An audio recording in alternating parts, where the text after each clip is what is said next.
नमस्कार दोस्तों, एक बार फिर आपका स्वागत है आपके अपने YouTube चैनल अध्यात्म टीवी पर। आज जानिए भगवान विष्णु के दशावतार की कहानी। जब जब धरती पर पाप बढ़ता है, उसे नष्ट करने के लिए भगवान विष्णु स्वयं अलग अलग अवतारों में जन्म लेते हैं। मत्स्य अवतार। एक बार एक प्रतापी राजा जिसका नाम सत्यव्रत था, कृतमाला नदी में स्नान कर रहा था। स्नान के पश्चात जब सूर्य देव को तर्पण के लिए अपने हाथ उठाया तो उसकी अंजलि में एक छोटी सी मछली की आ गई। राजा सत्यव्रत ने मछली को पुनः नदी में छोड़ दिया, लेकिन तभी मछली बोली कि राजन, में इस जल में बड़े बड़े जीव रहते हैं जो छोटे जीवों को मारकर खा जाते हैं। कृपया मेरे प्राणों की रक्षा करें। तब सत्यव्रत के हृदय में उस मछली के लिए दया उत्पन्न हुई और वह उस मछली को अपने कमंडल में रखकर अपने घर ले आया। सुबह जब सत्यव्रत नींद से उठा, तब मछली का शरीर इतना बड़ा हो चुका था कि कमंडल भी छोटा पड़ने लगा था। तब मछली बोली कि राजा, मेरे रहने के लिए कोई और स्थान हो तो कृपया ढूंढिए, मैं इसमें नहीं रह पा रही हूं। तब सत्यव्रत ने मछली को कमंडल से निकालकर पानी के बड़े मटके में रख दिया। रात भर बाद मटका भी मछली के लिए छोटा पड़ने लगा। ऐसा करते करते मछली का आकार इतना बड़ा हो गया कि उसे सरोवर में डालना पड़ा। कुछ समय बाद वह इतनी बड़ी हो गई कि सरोवर भी उसके लिए छोटा पड़ गया और उसके बाद उसे समुद्र में डाल दिया गया। आश्चर्य की बात यह थी कि विशालकाय समुद्र की मछली के लिए छोटा पड़ गया। तब सत्यव्रत ने बड़े ही विनम्र स्वर में पूछा कि आप कौन हैं, जिन्होंने सागर को भी डुबो दिया है। तब भगवान विष्णु ने उत्तर दिया कि मैं हयग्रीव नामक दैत्य के वध के लिए आया हूं, जिसने छल वेदों को चुरा लिया है और उसके कारण जगत में चारों ओर अज्ञानता और अधर्म फैल गया है। भगवान विष्णु आगे कहा कि आज से 7 दिन के बाद पृथ्वी पर प्रलय आएगी और वह समय बहुत ही भयानक होगा। संपूर्ण पृथ्वी जलमग्न हो जाएगी। जल के अतिरिक्त यहां कुछ भी नहीं बचेगा। तब आपके पास एक नाव पहुंचेगी और उस समय आप सभी प्रकार के जरूरी अनाज, औषधि, बीज एवं सप्त ऋषियों को साथ लेकर उस नाव पर सवार हो जाएं। मैं उसी समय आपसे फिर मिलूंगा। सत्यव्रत ने यह भगवान का आदेश मानकर स्वीकार किया और 7वें दिन जब पृथ्वी पर प्रलय चक्र ने अपना आकार बढ़ाना शुरू किया और समुद्र सीमाओं को लांघकर सब कुछ जलमग्न करने लगी, तब उसी समय सत्यव्रत को एक नाव दिखा। आदेशानुसार सत्यव्रत ने नाव में सप्त ऋषियों को नाव में सम्मानपूर्वक चढ़ाया।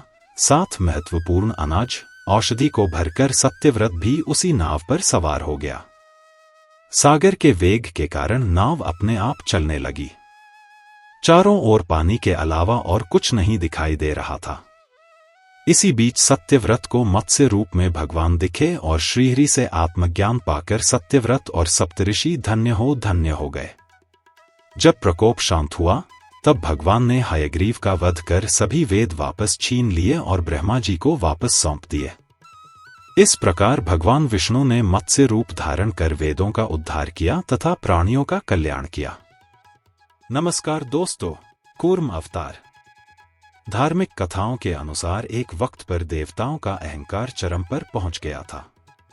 इसी को लेकर इंद्रदेव ने ऋषि दुर्वासा के भेंट किए हुए परिजात पुष्पों की माला को देवराज ने फेंक दिया, जिसे उनके वाहन ऐरावत ने कुचल दिया। इसकी जानकारी पर पल पल में क्रुद्ध होने वाले ऋषि दुर्वासा ने देवताओं को श्रीहीन होने का शाप दे दिया, लेकिन क्षमा याचना पर कहा कि इसका रास्ता खोजने पर उन्हें मिल जाएगा। इधर ऋषि दुर्वासा के श्राप के कारण लक्ष्मी जी सागर में लुप्त हो गईं। पूरी सृष्टि से सुख, समृद्धि और वैभव का लोप हो गया। देवता अशक्त भी हो गए। इससे दुखी इंद्र ने भगवान विष्णु से सहायता मांगी। उन्होंने इसके लिए असुरों से मिलकर सागर मंथन का सुझाव दिया। किसी तरह देवताओं ने असुरों को सागर मंथन के लिए तैयार किया। सागर मंथन के लिए मद्राचल पर्वत को मथानी बनाया गया और वासुकी नाग को रस्सी बनाया गया। जब देवताओं और दानवों ने मद्राचल पर्वत को सागर में मथना शुरू किया तो वो समुद्र में डूबने लगा। इस पर भगवान विष्णु ने कूर्म, कच्छप का अवतार धारण किया और मद्राचल पर्वत को पीठ पर रख लिया। इसके बाद मथानी घूमना शुरू हुई और सागर को मथने की प्रक्रिया शुरू हो पाई। भगवान विष्णु के कारण सागर मंथन जैसा कार्य पूरा हुआ। कूर्म अवतार की यह घटना वैशाख पूर्णिमा के दिन ही हुई थी, इसलिए इस दिन कूर्म जयंती मनाई जाने लगी। वराह अवतार। वराहावतार भगवान विष्णु के अवतार हैं। जब जब धरती पापी लोगों से कष्ट पाती है, तब तब भगवान विविध रूप धारण कर इसके दुख दूर करते हैं।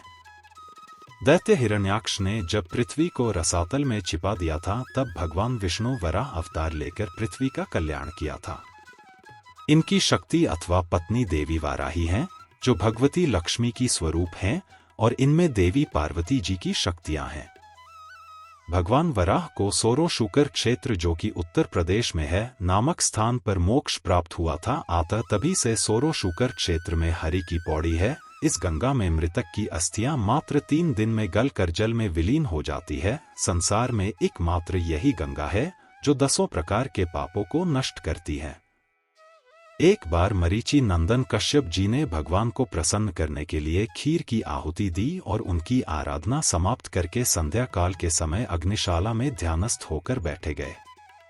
उसी समय दक्ष प्रजापति की पुत्री दिति, यह कश्यप की पत्नी तथा दैत्यों की माता है, कामातुर होकर पुत्र प्राप्ति की लालसा से कश्यप जी के निकट गई। दिति ने कश्यप जी से मीठे वचनों से अपने साथ रमण करने के लिए प्रार्थना किया।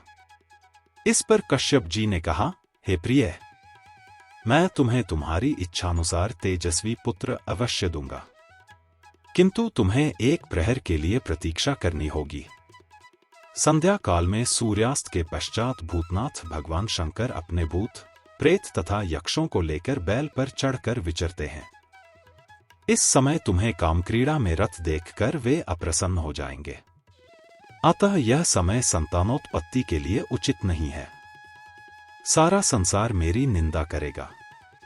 यह समय तो संध्यावंदन और भगवत पूजन आदि के लिए ही है। इस समय जो पिशाचों जैसा आचरण करते हैं, वे नरकगामी होते हैं। पति के इस प्रकार समझाने पर भी उसे कुछ भी समझ में न आया और उस कामातुर दिति ने निर्लज्ज भाव से कश्यप जी के वस्त्र पकड़ लिए। इस पर कश्यप जी ने दैव इच्छा को प्रबल समझकर दैव को नमस्कार किया और दिति की इच्छा पूर्ण की और उसके बाद शुद्ध जल से स्नान करके सनातन ब्रह्मा रूप गायत्री का जप करने लगे। दिति ने गर्भ धारण करके कश्यप जी से प्रार्थना की, हे आर्यपुत्र, भगवान भूतनाथ मेरे अपराध को क्षमा करें और मेरा यह गर्भ नष्ट न करें। उनका स्वभाव बड़ा उग्र है, किंतु वे अपने भक्तों की सदा रक्षा करते हैं। वे मेरे बहनोई हैं, मैं उन्हें नमस्कार करती हूँ। कश्यप जब संध्यावंदन आदि से निवृत्त हुए तो उन्होंने अपनी पत्नी को अपनी संतान के हित के लिए प्रार्थना करते हुए और थर थर कांपती हुई देखा तो वे बोले, हे दिति, तुमने मेरी बात नहीं मानी। तुम्हारा चित्त काम वासना में लिप्त था। तुमने असमय में भोग किया है। तुम्हारे कोख से महाभयंकर अमंगलकारी 2 अधम पुत्र उत्पन्न होंगे। संपूर्ण लोकों के निरपराध प्राणियों को अपने अत्याचारों से कष्ट देंगे, धर्म का नाश करेंगे, साधु और स्त्रियों को सताएंगे। उनके पापों का घड़ा भर जाने पर भगवान कुपित होकर उनका वध करेंगे। दिति ने कहा, हे भगवान, मेरी भी यही इच्छा है कि मेरे पुत्रों का वध भगवान के हाथ से ही हो, ब्राह्मण के शाप से न हो, क्योंकि ब्राह्मण के शाप के द्वारा प्राणी नरक में जाकर जन्म धारण करता है। तब कश्यप जी बोले, हे देवी, तुम्हें अपने कर्म का अति पश्चाताप है, इसलिए तुम्हारा नाती भगवान का बहुत बड़ा भक्त होगा और तुम्हारे यश को उज्जवल करेगा। वह बालक साधुजनों की सेवा करेगा और काल को जीत कर भगवान का पार्षद बनेगा।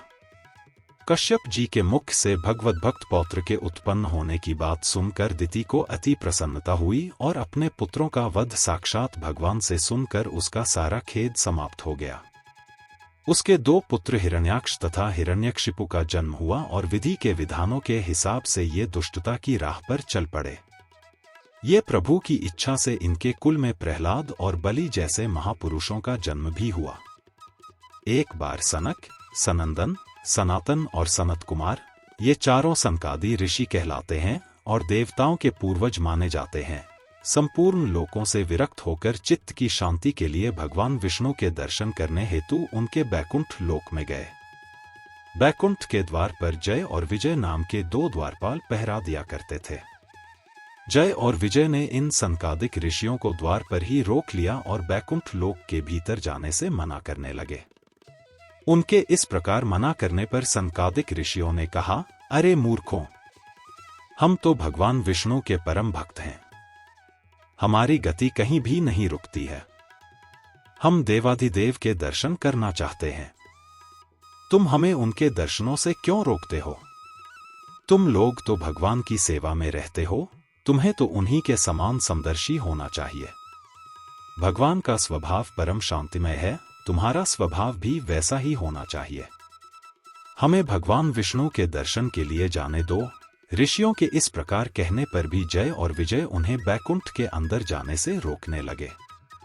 जय और विजय के इस प्रकार रोकने पर सनकादिक ऋषियों ने क्रुद्ध होकर कहा, भगवान विष्णु के समीप रहने के बाद भी तुम लोगों में अहंकार आ गया है और अहंकारी का वास बैकुंठ में नहीं हो सकता। इसलिए हम तुम्हें शाप देते हैं कि तुम लोग पाप योनि में जाओ और अपने पाप का फल भुगतो। उनके इस प्रकार शाप देने पर जय और विजय भयभीत होकर उनके चरणों में गिर पड़े और क्षमा मांगने लगे। यह जानकर कि सनकादिक ऋषिगण भेंट करने आए हैं, भगवान विष्णु स्वयं लक्ष्मी जी एवं अपने समस्त पार्षदों के साथ उनके स्वागत के लिए पधारे। भगवान विष्णु ने उनसे कहा, हे मुनीश्वरों, ये जय और विजय नाम के मेरे पार्षद हैं। इन दोनों ने अहंकार बुद्धि को धारण कर आपका अपमान करके अपराध किया है। आप लोग मेरे प्रिय भक्त हैं और इन्होंने आपकी अवज्ञा करके मेरी भी अवज्ञा की है। इनको शाप देकर आपने उत्तम कार्य किया है। इन अनुचरों ने ब्राह्मणों का तिरस्कार किया है और उसे मैं अपना ही तिरस्कार मानता हूं। मैं इन पार्षदों की ओर से क्षमा याचना करता हूं। सेवकों का अपराध होने पर भी संसार स्वामी का ही अपराध मानता है। अतः मैं आप लोगों की प्रसन्नता की भिक्षा चाहता हूं। भगवान के इन मधुर वचनों से सनकादिक ऋषियों का क्रोध तत्काल शांत हो गया। भगवान की इस उदारता से वे अति आनंदित हुए और बोले, आप धर्म की मर्यादा रखने के लिए ही ब्राह्मणों को इतना आदर देते हैं। हे नाथ, हमने इन निरपराध पार्षदों को क्रोध के वश में होकर शाप दे दिया है, इसके लिए हम क्षमा चाहते हैं। आप उचित समझें तो इन द्वारपालों को क्षमा करके हमारे शाप से मुक्त कर सकते हैं। भगवान विष्णु ने कहा, हे मुनिगणों, मैं सर्वशक्तिमान होने के बाद भी ब्राह्मणों के वचन को असत्य नहीं करना चाहता, क्योंकि इससे धर्म का उल्लंघन होता है। आपने जो शाप दिया है वह मेरी ही प्रेरणा से हुआ है। ये अवश्य ही इस दंड के भागी हैं। ये 3 जन्म असुर योनि को प्राप्त करेंगे और मेरे द्वारा इनका संहार होगा। ये मुझसे शत्रुभाव रखते हुए भी मेरे ही ध्यान में लीन रहेंगे। मेरे द्वारा इनका संहार होने के बाद ये पुनः इस धाम में वापस आ जाएंगे। तब जय विजय का पहला जन्म सतयुग में हिरण्याक्ष और हिरण्यकशिपु के रूप में हुआ और वराहावतार और नरसिंह अवतार में हिरण्याक्ष और हिरण्यकशिपु का संहार हुआ। त्रेता युग में रावण कुंभकर्ण के रूप में हुआ, जिनका संहार श्रीराम द्वारा हुआ। अंत में तीसरे जन्म में शिशुपाल दंतवक्र के रूप में हुआ और श्री कृष्ण के द्वारा इनका संहार हुआ और ये श्री विष्णु के निवास बैकुंठ धाम में वापस आ गए। जय और विजय बैकुंठ से गिरकर दिति के गर्भ में आ गए। कुछ काल के पश्चात दिति के गर्भ से 2 पुत्र उत्पन्न हुए, जिनका नाम महर्षि कश्यप ने हिरण्यकशिपु और हिरण्याक्ष रखा। इन दोनों यमल के उत्पन्न होने के समय तीनों लोकों में अनेक प्रकार के भयंकर उत्पात होने लगे। स्वर्ग, पृथ्वी, आकाश सभी कांपने लगे और भयंकर आंधियां चलने लगीं। सूर्य और चंद्र पर केतु और राहु बार बार बैठने लगे। उल्कापात होने लगे, बिजलियां गिरने लगीं। नदियों तथा जलाशयों के जल सूख गए। गायों के स्तनों से रक्त बहने लगा। उल्लू, सियार आदि रोने लगे। दोनों दैत्य जन्मते ही आकाश तक बढ़ गए। उनका शरीर फौलाद के समान पर्वताकार हो गया। वे स्वर्ण के कवच, कुंडल, करधनी, बाजूबंद आदि पहने हुए थे। हिरण्यकश्यपु ने तप करके ब्रह्मा जी को प्रसन्न कर लिया। ब्रह्मा जी से उसने वरदान ले लिया कि उसकी मृत्यु न दिन में हो न रात में, न घर के भीतर हो न बाहर। इस तरह से अभय होकर और तीनों लोकों पर विजय प्राप्त करके वह एक छत्र राज्य करने लगा। उसका छोटा भाई हिरण्याक्ष उसकी आज्ञा का पालन करते हुए शत्रुओं का नाश करने लगा। एक दिन घूमते घूमते वह वरुण की पुरी में जा पहुंचा। पाताल लोक में पहुंचकर हिरण्याक्ष ने वरुण देव से युद्ध की याचना करते हुए कहा, हे वरुण देव, आपने जगत के संपूर्ण दैत्यों तथा दानवों पर विजय प्राप्त किया है। मैं आपसे युद्ध की भिक्षा मांगता हूं। आप मुझसे युद्ध करके अपने युद्ध कौशल का प्रमाण दें। उस दैत्य की बात सुनकर वरुण देव को क्रोध तो बहुत आया, पर समय को देखते हुए उन्होंने हंसते हुए कहा, अरे भाई, अब लड़ने का चाव नहीं रहा है और तुम जैसे बलशाली वीर से लड़ने के योग्य अब हम रह भी नहीं गए हैं। तुमको तो यज्ञ पुरुष नारायण के पास जाना चाहिए, वे ही तुमसे लड़ने योग्य हैं। वरुण देव की बात सुनकर उस दैत्य ने देवर्षि नारद के पास जाकर नारायण का पता पूछा। देवर्षि नारद ने उसे बताया कि नारायण इस समय वाराह का रूप धारण कर पृथ्वी को रसातल से निकालने के लिए गए हैं।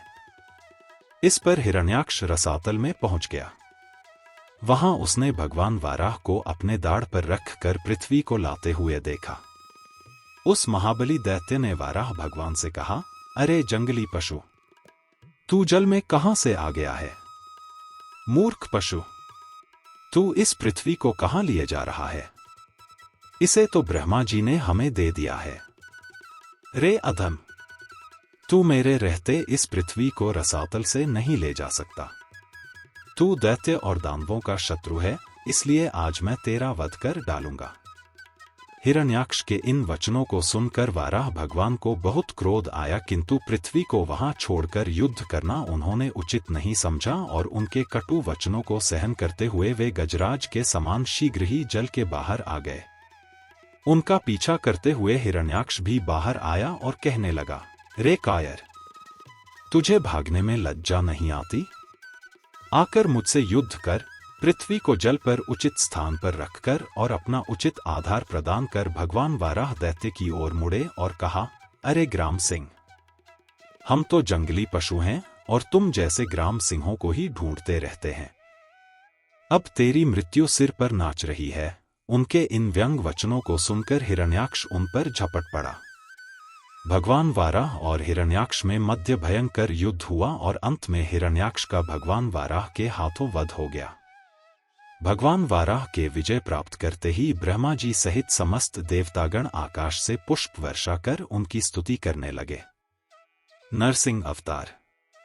पौराणिक कथा के अनुसार बहुत समय पहले एक ऋषि हुआ करते थे, जिनका नाम ऋषि कश्यप और उनकी पत्नी का नाम दिति था। ऋषि और उनकी पत्नी दिति को 2 पुत्र हुए, जिनमें से एक का नाम हिरण्याक्ष और दूसरे का नाम हिरण्यकश्यप था। भगवान विष्णु ने हिरण्याक्ष से पृथ्वी की रक्षा के हेतु वराह रूप धारण कर उसका वध कर दिया था। विष्णु के द्वारा अपने भाई के वध से दुखी और क्रोधित हिरण्यकश्यप ने भाई की मृत्यु का बदला लेने के लिए अजेय होने का संकल्प कर हजारों वर्षों तक घोर तप किया। हिरण्यकश्यप की तपस्या से खुश होकर ब्रह्मा जी ने उसे वरदान दिया कि उसे न कोई घर में मार सके, न बाहर, न अस्त्र से उसका वध होगा और न शस्त्र से, न वो दिन में मरेगा न रात में, न मनुष्य से मरे, न पशु से, न आकाश में और न पृथ्वी में। ब्रह्मा जी से वरदान प्राप्त करके हिरण्यकश्यप अजेय हो गया। उसने इंद्र से युद्ध कर स्वर्ग पर अधिकार जमा लिया, साथ ही सभी लोकों पर उसका राज हो गया। हिरण्यकश्यप इतना अहंकारी हो गया कि उसने अपनी प्रजा से खुद को भगवान की तरह पूजने का आदेश दिया और आदेश न मानने वाला सजा का भागीदार होता था। हिरण्यकश्यप के अत्याचार की कोई सीमा नहीं रही। उसने प्रभु भक्तों पर अत्याचार करना शुरू कर दिया था। हिरण्यकश्यप का पुत्र प्रहलाद था तो असुर, लेकिन वो अपने पिता से बिल्कुल विपरीत था। प्रहलाद भगवान विष्णु का भक्त था। ये बात उसके पिता को पसंद नहीं थी, जिसके चलते उसने कई बार अपने पुत्र का वध करने की कोशिश की, लेकिन विष्णु भक्त होने के कारण हिरण्यकश्यप प्रहलाद का कुछ भी नहीं बिगाड़ पाया। भक्त प्रहलाद पर हिरण्यकश्यप के अत्याचार की जब सभी सीमाएं पार कर गईं, तब भगवान विष्णु ने नरसिंह अवतार लिया। जैसे हिरण्यकश्यप को वरदान प्राप्त था, वैसे ही भगवान ने उसका वध किया। भगवान नरसिंह ने दिन और रात के बीच के वक्त में आधे मनुष्य और आधे शेर का रूप धारण कर नरसिंह अवतार लिया। भगवान नरसिंह ने खंभा फाड़कर अवतार लिया और हिरण्यकश्यप को मुख्य दरवाजे के बीच अपने पैर पर लिटा दिया। शेर जैसे तेज नाखूनों से पेट फाड़कर उसका वध कर दिया। इस प्रकार से उन्होंने भक्त प्रहलाद की रक्षा की। उन्होंने आशीर्वाद दिया कि जो भी भक्त वैशाख मास के शुक्ल पक्ष की चतुर्दशी को उनका व्रत रखेगा, वह सभी तरह के दुखों से दूर रहेगा। वामन अवतार। भागवत पुराण के अनुसार भगवान विष्णु ने देवराज इंद्र को स्वर्ग पर पुनः अधिकार प्रदान करने के लिए वामन अवतार लिया। ऋषि कश्यप और देव माता अदिति के पुत्र के रूप में भगवान विष्णु ने एक बौने ब्राह्मण के रूप में जन्म लिया। इन्हें ही वामन अवतार के नाम से जाना जाता है। ये विष्णु जी का 5वां अवतार थे। कथा के अनुसार जब असुरराज बलि ने अपने तपोबल और पराक्रम से तीनों लोक पर अधिकार कर लिया, तो हारे हुए देवराज इंद्र ने स्वर्ग पर पुनः अधिकार प्राप्त करने के लिए विष्णु जी से प्रार्थना की। विष्णु जी ने इंद्र की प्रार्थना स्वीकार करके वामन अवतार लिया और बटुक वामन के रूप में राजा बलि के पास दान मांगने के लिए प्रस्तुत हुए। असुर राज बलि विष्णु भक्त प्रहलाद के पौत्र थे और अपनी वचनबद्धता तथा दान प्रियता के लिए प्रसिद्ध थे। इसलिए भगवान विष्णु ने असुर राज से बटुक वामन के रूप में 3 पग भूमि का दान मांगा। असुरों के गुरु शुक्राचार्य को इसमें छल का आभास था। उन्होंने राजा बलि को दान देने से मना किया, लेकिन अपने दान के प्रति कर्तव्य को देखते हुए असुर राज ने 3 पग भूमि दान देना स्वीकार कर लिया। तब वामन देव ने अपना विराट रूप दिखाते हुए 2 पग में ही तीनों लोक की भूमि नाप ली और असुर राज से तीसरा पग रखने के लिए भूमि की मांग की। राजा बलि ने वचन निभाते हुए वामन देव को तीसरा पग रखने के लिए अपना सिर प्रस्तुत कर दिया। वामन देव का पग सिर पर पड़ते ही राजा बलि पाताल लोक में चले गए। वामन देव ने असुर राज की दान प्रियता से प्रसन्न होकर उन्हें पाताल लोक पर अनंत काल तक राज करने आशीर्वाद प्रदान किया। भगवान ऋषभदेव। महाराज आग्रिद्र के पुत्र महाराज नाभि का सबसे बड़ा दुख यही था कि उनकी कोई संतान नहीं थी। इस कारण उन्होंने अपनी धर्म पत्नी मेरु देवी के साथ पुत्र की कामना से यज्ञ प्रारंभ किया।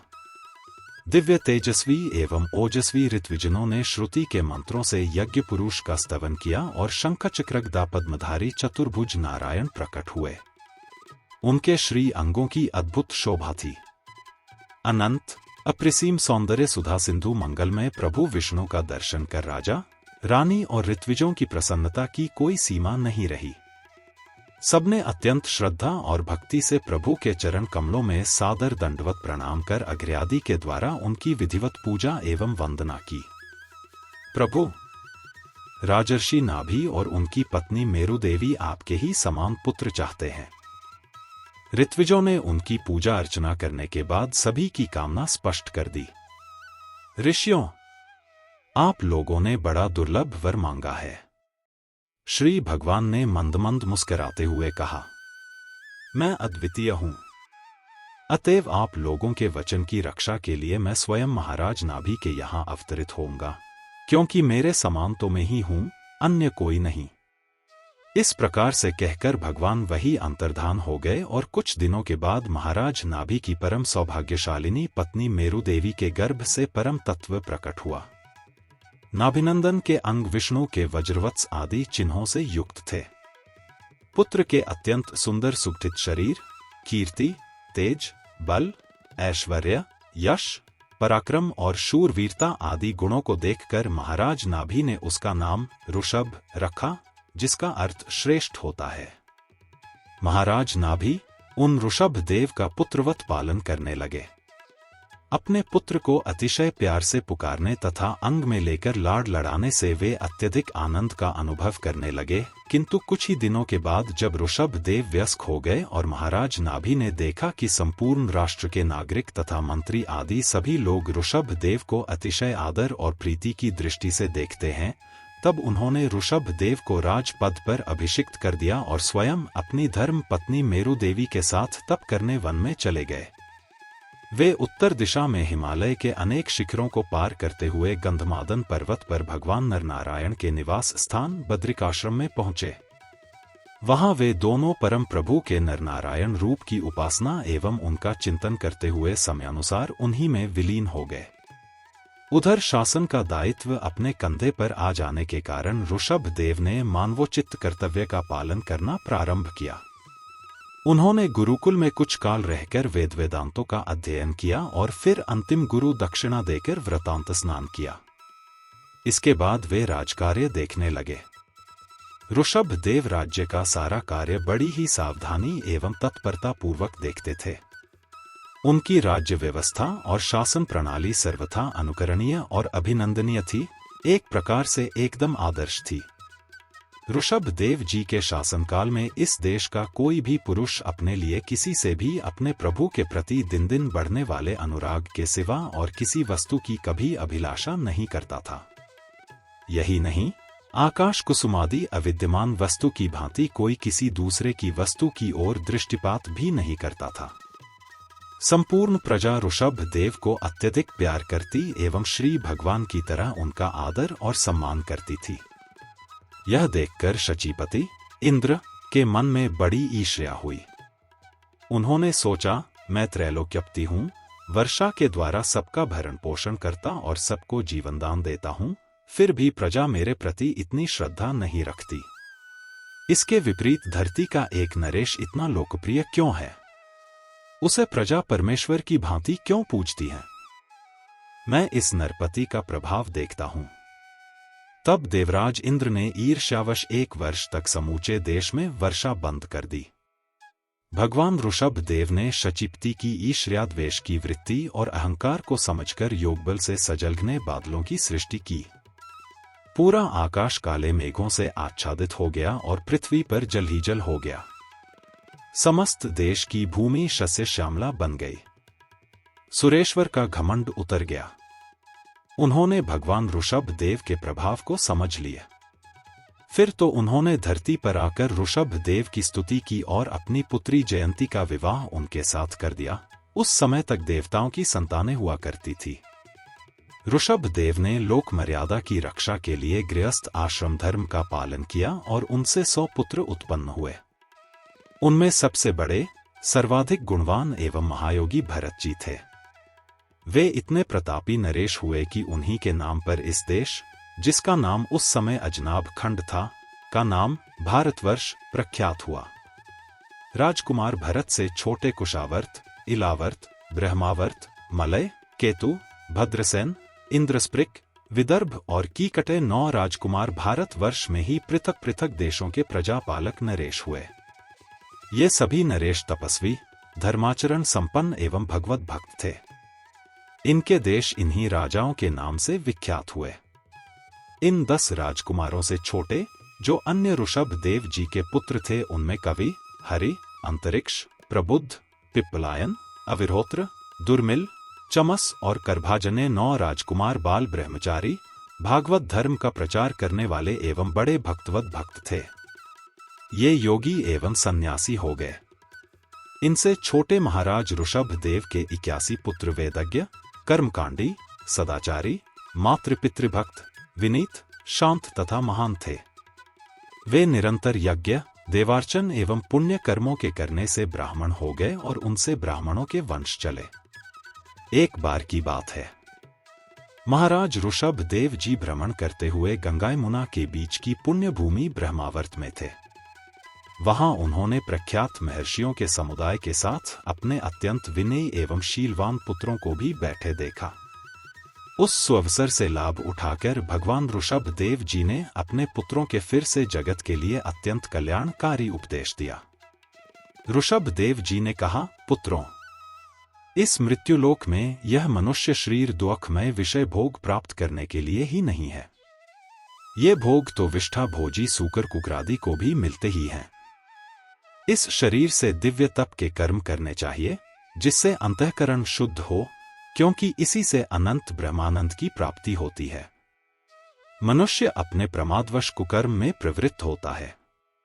जब तक मनुष्य श्री हरि के चरणों का आश्रय नहीं लेता, उन्हीं का नहीं बन जाता, तब तक उसे जन्मजरा मरण से त्राण नहीं मिल पाता। अतः प्रत्येक माता पिता एवं गुरु का परम पुनीत कर्तव्य है कि वह अपनी संतति एवं शिष्य को विषयासक्ति एवं काम्य कर्मा से सर्वथा पृथक रहने की ही सीख दे। फिर संसार की नश्वरता एवं भगवत भक्ति का महात्म्य बताते हुए श्री ऋषभ देव जी ने कहा, जो अपने प्रिय संबंधी को भगवत भक्ति का उपदेश देकर मृत्यु की फांसी से नहीं छुड़ाता, वह गुरु गुरु नहीं है, स्वजन स्वजन नहीं है, पिता पिता नहीं है, माता माता नहीं है, इष्ट देव नहीं है और पति पति नहीं है। पुत्रों, तुम संपूर्ण चराचर भूतों को श्री हरि का ही शरीर समझकर शुद्ध बुद्धि से पग पग पर उनकी सेवा करो, यही उनकी सच्ची पूजा है। अपने सुशिक्षित एवं भक्त पुत्रों के फिर से जगत के उपदेश देकर ऋषभ देव जी ने अपने बड़े पुत्र को समूचे देश के राजपद पर अभिषिक्त कर दिया और स्वयं विरक्त जीवन का आदर्श प्रस्तुत करने के लिए राजधानी से बाहर वन में चले गए।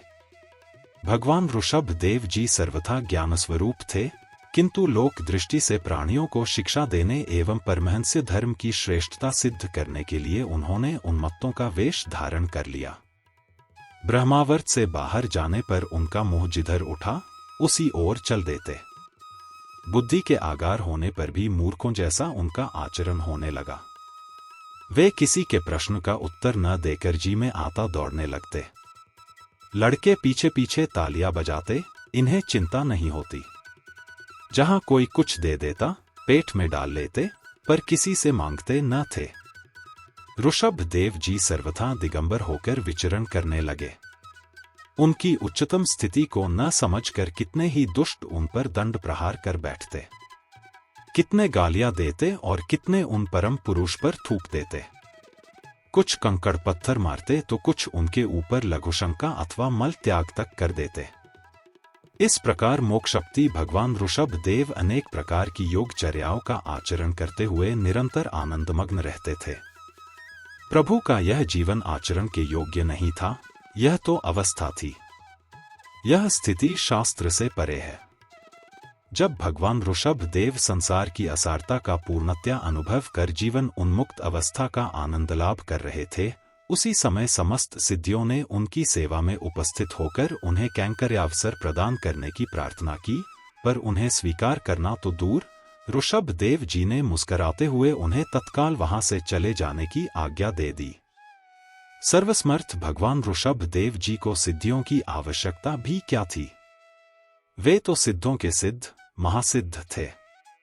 सिद्धियां तो उनकी चरणधूलि का स्पर्श प्राप्त करने के लिए लालायित रहती, व्याकुल रहती, पर वह पुण्यमयी धूलि सुरमुनिवंदित रज उन्हें मिल नहीं पाती थी।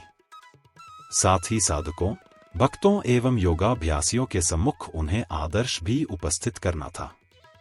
मन बड़ा चंचल होता है।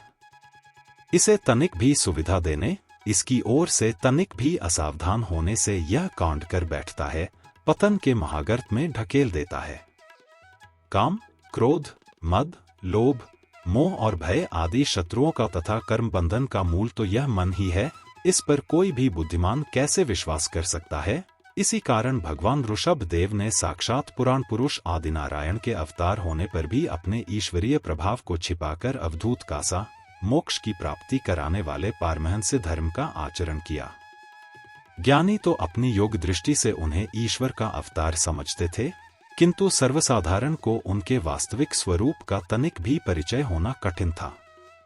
संकल्प शून्य होकर उनका शरीर प्रारब्धवश पृथ्वी पर डोल रहा था।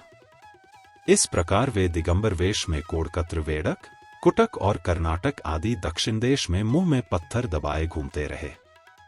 उन्मत्तता की स्थिति में वे कुटकाचल के निर्जन वन में विचरण कर रहे थे। अब ऋषभ देव जी को 5 भौतिक शरीर त्याग देने की इच्छा हुई। एक दिन सहसा प्रबल झंझावत से घर्षण के कारण वन के बासों में आग लग गई और वह आग अपनी लाल लाल लपटों से संपूर्ण वन को भस्मसात करने लगी। ऋषभ देव जी भी वहीं विद्यमान थे।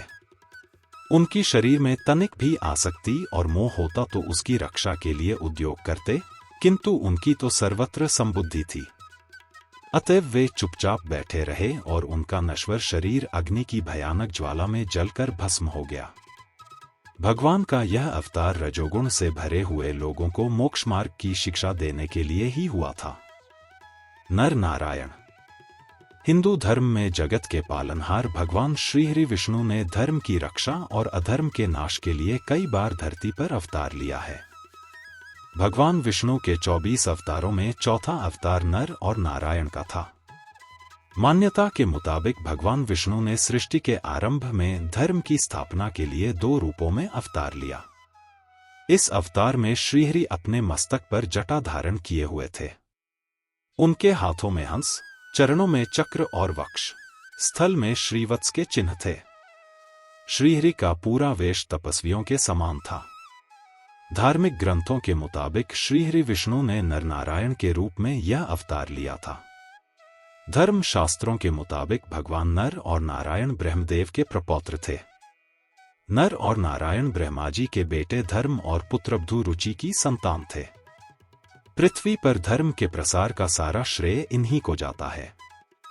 कहा जाता है कि नर और नारायण द्वापर युग में धर्म की रक्षा के लिए भगवान श्री कृष्ण और अर्जुन के रूप में जन्मे थे।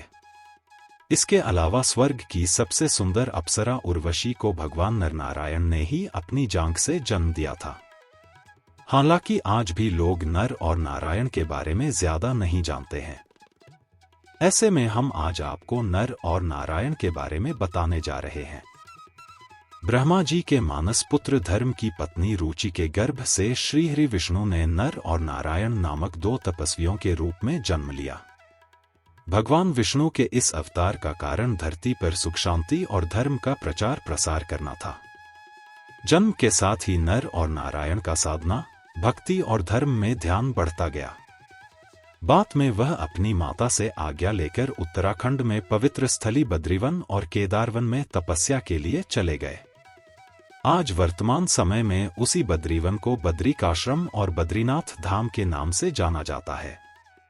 भगवान श्रीहरि विष्णु ने धर्म की महिमा को बढ़ाने के लिए धरती पर तमाम लीलाएं की हैं। इन्हीं में से एक लीला नर और नारायण के रूप में की।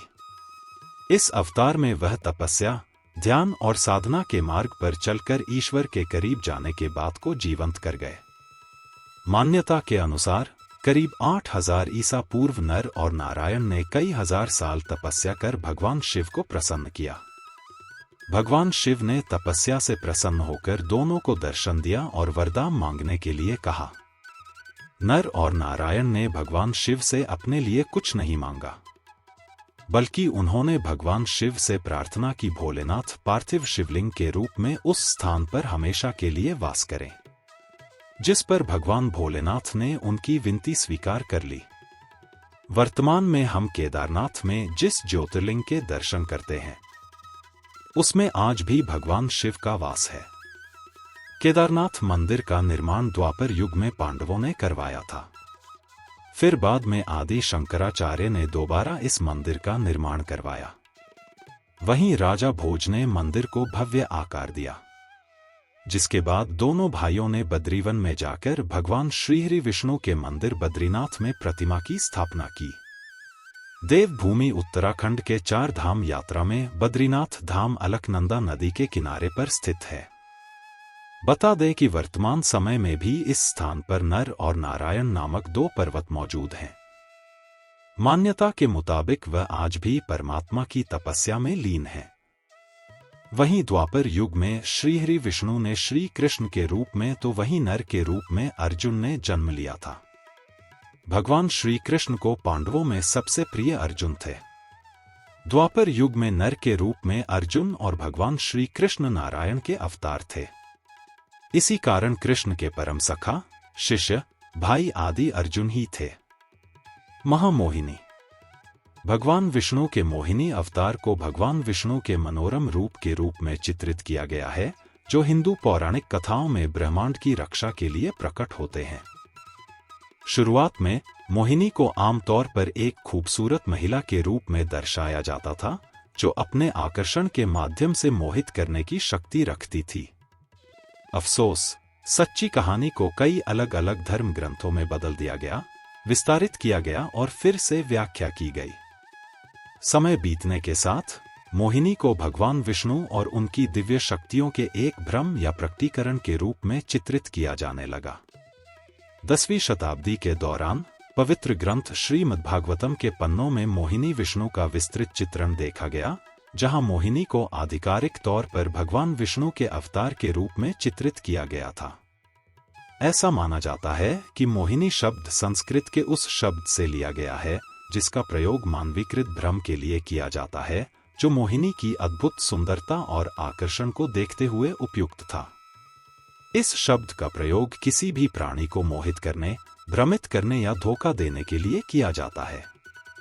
और हमारे देश के कुछ क्षेत्रों में मोहिनी को देवी महालसा नारायणी माना जाता है। उनके इस रूप को उनकी 4 भुजाओं में विभिन्न प्रतीकों और हथियारों को पकड़े हुए दर्शाया गया है।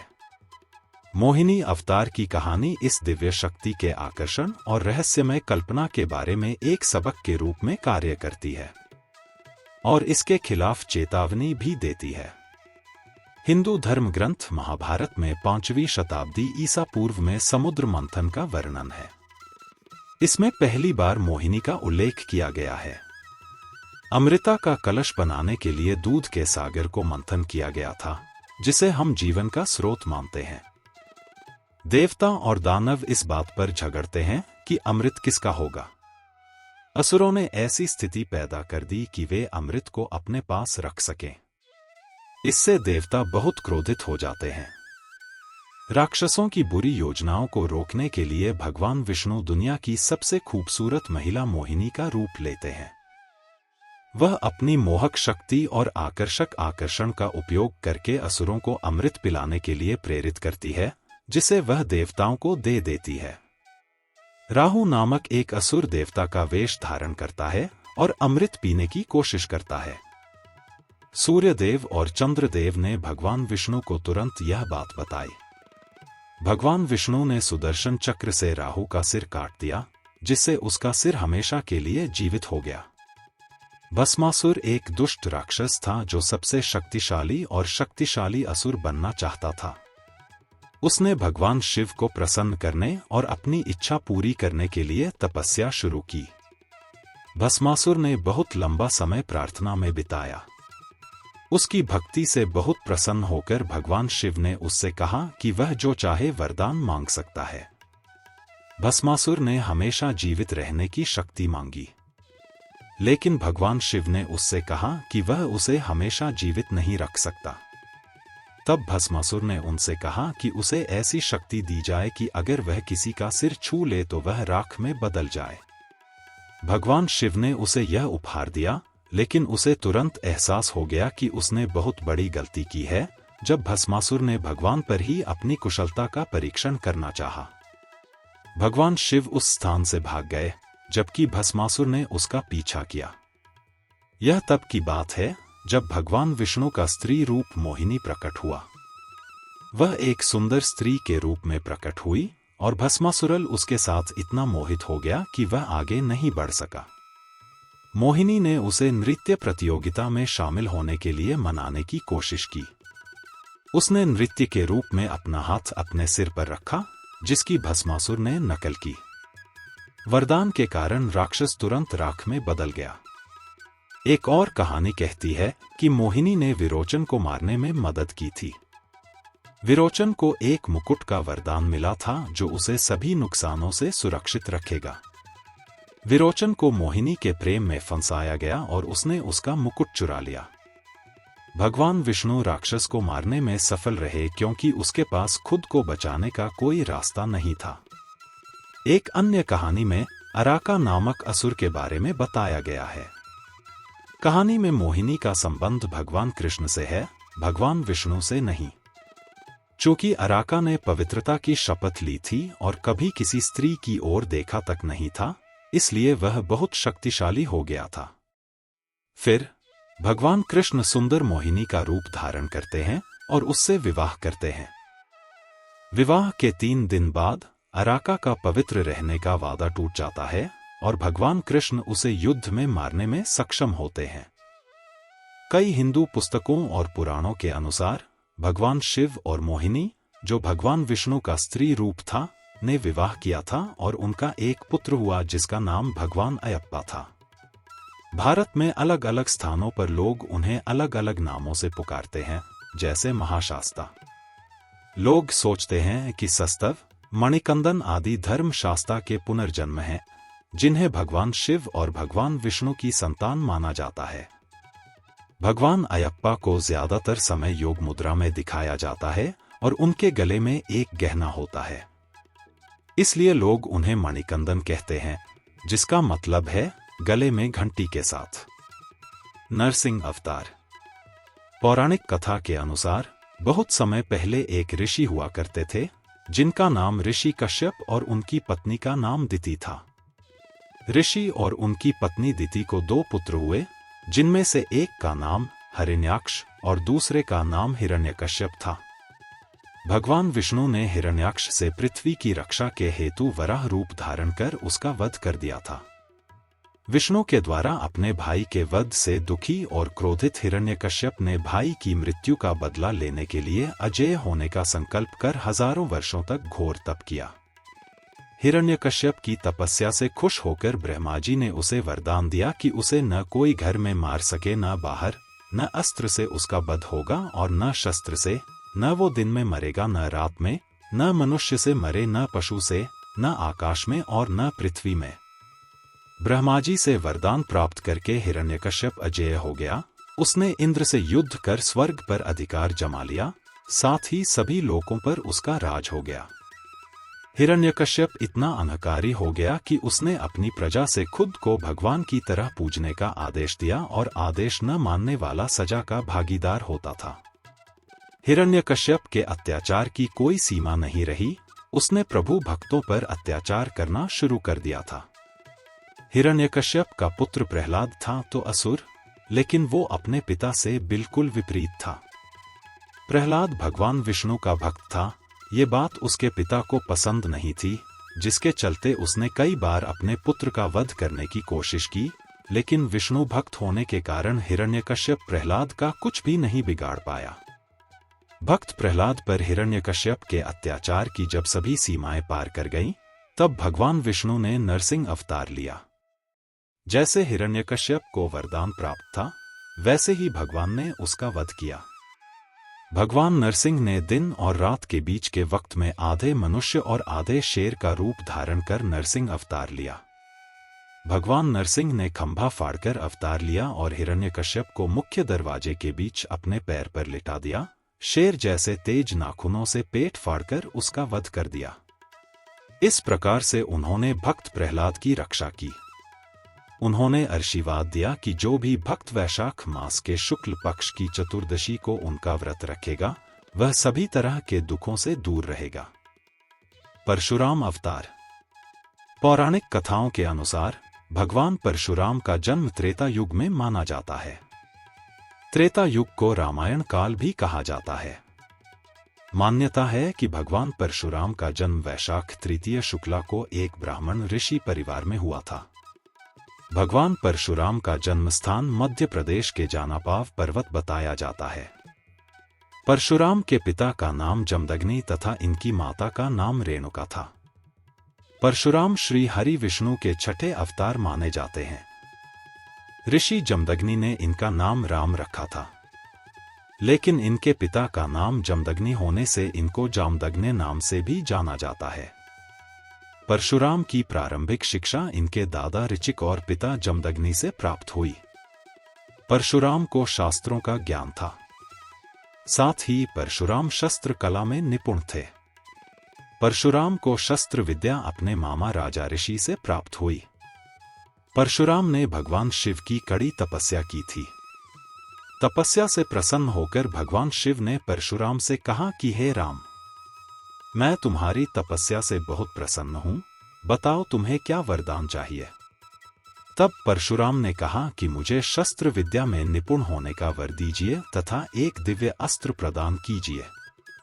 तब भगवान शिव ने अपनी कुल्हाड़ी फरसा दिया और श्रेष्ठ शस्त्र योद्धा बनने का वरदान दिया। भगवान शिव से प्राप्त फिरसे के कारण राम से फिर नाम परशुराम पड़ा। शास्त्रों के अनुसार मान्यता है कि गुरु द्रोणाचार्य, भीष्म पितामह और कर्ण ने परशुराम से शस्त्र विद्या प्राप्त की थी। माना जाता है कि परशुराम ने कई अन्यायी राजाओं का वध करके प्रजा को उनके अत्याचारों से बचाया था, इसलिए परशुराम को भगवान का दर्जा भी दिया जाता है। हिंदू शास्त्रों के अनुसार मान्यता है कि परशुराम ने कुल 21 बार क्षत्रिय वंश का संहार किया था और धरती को क्षत्रिय विहीन कर दिया था। राम अवतार। भगवान राम का जन्म उनके पिता राजा दशरथ द्वारा शासित अयोध्या नगरी में हुआ था। ऐसा कहा जाता है कि वे कुलीन इक्ष्वाकु वंश से थे, जो अपने गुणों और ईमानदारी के लिए जाना जाता था। सभी के प्रिय भगवान राम अपने भाई बहनों के साथ बड़े हुए। उन्होंने एक शानदार समारोह में पवित्र धनुष को तोड़कर देवी सीता का हाथ जीता। हालांकि भगवान राम की सौतेली मां रानी कैकेयी दुष्ट मंत्रा से प्रभावित होकर उन्हें वनवास भेजने की योजना बनाती है, इस डर से कि वह सिंहासन हड़प सकते हैं। असली उत्तराधिकारी होने के बावजूद भगवान राम अपने भाग्य को स्वीकार करते हैं और सीता रानी और अपने भाई लक्ष्मण के साथ अयोध्या छोड़ देते हैं। राक्षस राजा रावण तब छल से देवी सीता का अपहरण कर लेता है तथा लक्ष्मण द्वारा उसकी बहन को नुकसान पहुंचाए जाने का बदला लेता है। रामायण भगवान राम के जीवन की यात्रा, कर्तव्य के प्रति उनकी अटूट निष्ठा, अपनी प्रजा के प्रति प्रेम तथा अपने परिवार के प्रति उनकी प्रतिबद्धता का वर्णन करती है। ऐसा कहा जाता है कि महर्षि वाल्मीकि ने रामायण की कथा लिखी थी। यह महाकाव्य कालातीत हो गया तथा आज भी यह हमें सही और गलत कार्य करने के बारे में तथा प्रत्येक व्यक्ति के जीवन में जिम्मेदारी की भूमिका के बारे में बहुमूल्य शिक्षा प्रदान करता है। भगवान विष्णु का अवतार हमें अच्छाई और बुराई के बीच सदियों पुराने संघर्ष और धर्म का मार्ग चुनने के महत्व की याद दिलाता है। कृष्ण अवतार।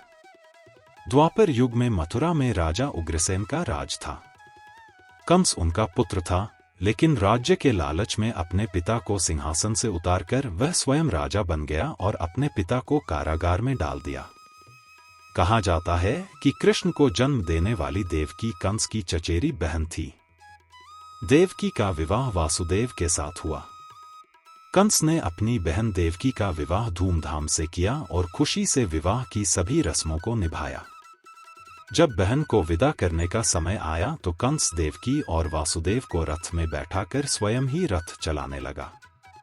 तभी अचानक ही आकाशवाणी हुई कि देवकी का 8वां पुत्र ही कंस काल होगा।